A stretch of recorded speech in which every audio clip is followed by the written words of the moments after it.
Good morning, everyone. Thanks for coming in during.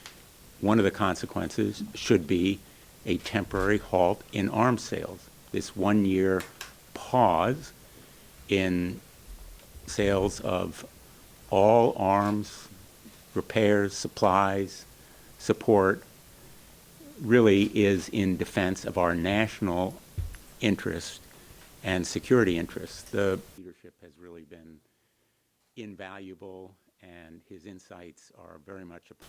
The Saudis need to come to their senses. They have committed a humongous blunder, very much against their own economic and security interests, as well as ours. The only apparent purpose of this cut in oil supplies is to help the Russians and harm Americans. It was unprovoked and unforced as an error. I just want to get your guys' perspective on this. You guys both have talked about these consequences. And I am very hopeful that the president will act immediately. He has the power to stop these sales, and he should exercise that power, in my view.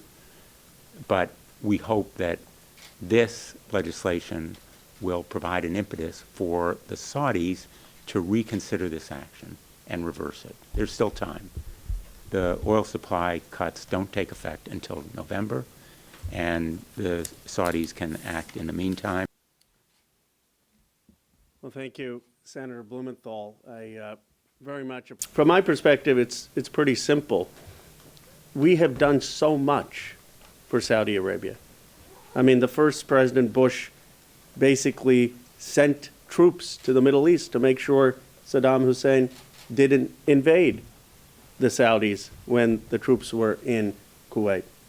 As Senator Blumenthal said, we provide so much, not just in weapons, but in defense cooperation, in joint defense initiatives to the Saudis.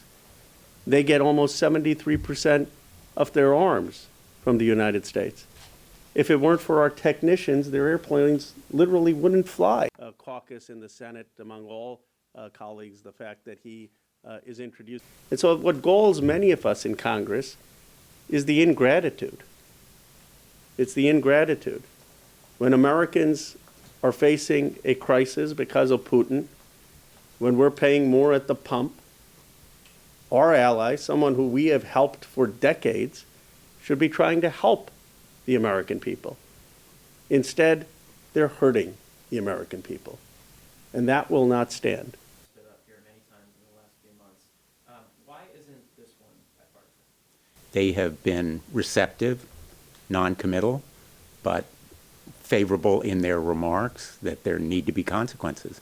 And this proposal, as Congressman Khanna said so well, is reasonable and sensible, calibrated to keep the relationship and preserve the cooperation, but restore trust and rebalance it, because it has been so one-sided. And I think many Republicans share that perspective.